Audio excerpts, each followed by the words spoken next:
Hello everybody and welcome to another YouTube video. In today's video I'm going to tell you about the top 10 Deathguard models for competitive play. And disclaimer, the pictures in here are not my own and are from Games Workshop and other great artists. But with that over, let's get straight into it. Number 10, the Myphytic Blight. Now I've put this at number 10 spots mainly because of its ability, which means that all units within 7 inches get cover. This is really useful, especially if you've got lots of Poxwalkers and Plaguebursts. However, it does not do that much firepower, and though some people like to put it in 3 of them, where it adds 1 to hit rolls, it's only got a multi-melter and missile launcher, so instead of 3 of them you can have 2 Plagueburst Crawlers, which will do more damage for less cost. Number 9, Necrocious the Undying. Please note, he can die, unfortunately. No, he is a great character and he's a very useful HQ choice, as not only is he very good in melee, but he's also a strong psyker, knowing 3 psychic powers and having 3 denies. So I would certainly recommend putting him in this list, and furthermore, if you've got a lot of Poxwalkers, he gives them a reroll of 1 for disgustingly resilient. So, very useful character, especially with his 4-up invulnerable, making him also very resilient. Number 8, Tallyman.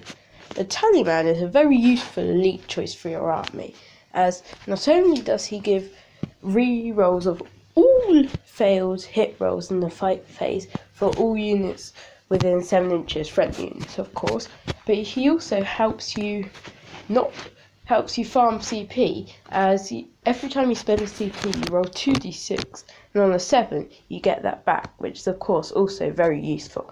Number 7, Plague Marines. Plague Marines are the base troop choice for the Deathguard. They are very useful and are equipped with bolters, crack and blight grenades, and plague knives. They can be equipped in a variety of different ways, with some of the best ways be having blight launchers, which each put out 2 attacks at 6 minus 2d3, and you can have 2 plague marines with them, or you can have up to 2 plague marines with flail of corruptions, which put out d3 hits at plus 2 minus 2, both of which are, and those are melee weapons, both of which are very useful weapons. Furthermore, you can use the Blight bombardment strategy, which means they all get to throw blight grenades. So I can't wait for the time that somebody throws that on a squad of 20 and you've got some cultists facing 20 d6 blight grenades. That would be epic. Number 6, Foetid Bloat Drones. Foetid Bloat Drones are one of the fast attack options in the Deathguard Codex. They can be equipped. There are 2 good loadouts to equip them with. First is with Plagueburst, in which they can chew out from 9 inches away. 2d6 also hits at 6 minus 1, which can kill a big horde, and that is very useful, especially if you've got, a big horde like lots of boys or cultists do a lot of damage. Or you can equip them with the heavy blight launchers, which are actually assault weapons, and they pump out 6 attacks at 6 minus 2d3, meaning that you can completely blow tanks to pieces. Because they're assault weapons, you can advance and fire without penalty, also thanks to inexorable advance, meaning that the drones can advance, hop around the board, take objectives, outrun the enemy, and blast them to pieces all at the same time. What a choice. Number 5, the Plagueburst Crawler.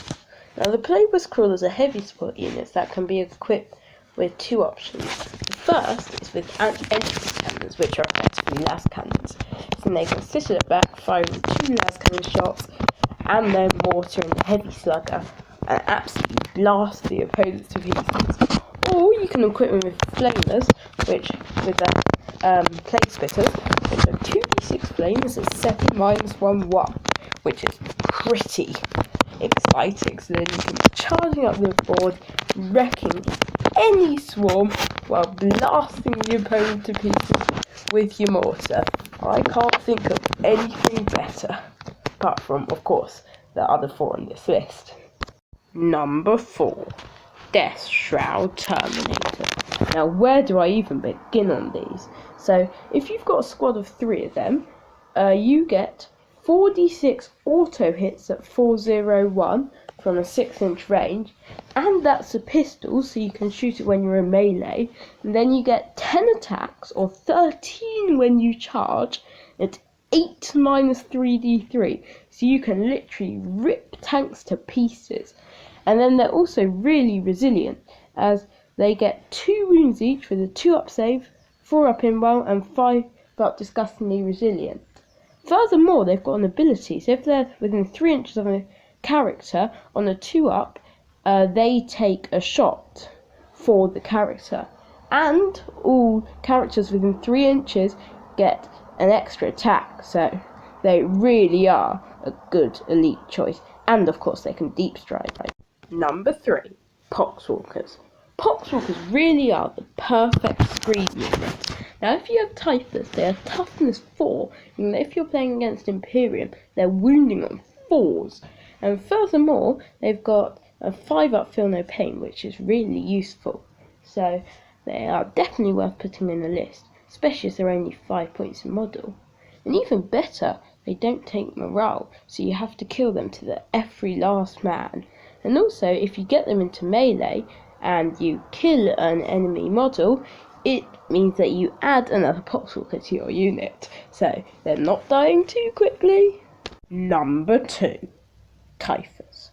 Typhus is a very useful HQ, as he is good in melee, as he gets 5 attacks, that's 7 minus 3, 3, hitting on 2s, and he's very resilient with 6 wounds, 4-up invulnerable, and the 5-up feel no pain.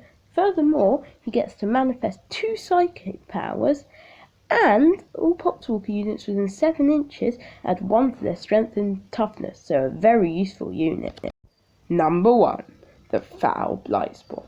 Now, what a model! So, once in a game, I killed with the Foul Blightspawn alone a 77-point elite, a whole squad of 3 custodians. This is because he's got a 9-inch flamer that pumps out d6 shots at strength 2d6, AP minus 3, flat 3 damage, which is simply ridiculous. And furthermore, all friendly units within 3 inches, once a game, if it's a character, can turn its Blight grenade into a 2d6 grenade, which is quite useful. And best of all, well, not necessarily, all enemy units that charge within 7 inches fight as if they didn't charge, which is of course quite useful. I hope you enjoyed that top 10 list. If you did, please like and subscribe. And also, because this is my first video, if you've got any tips to help me improve, please let me know in the comments, as well as any other video ideas. Thanks, and goodbye.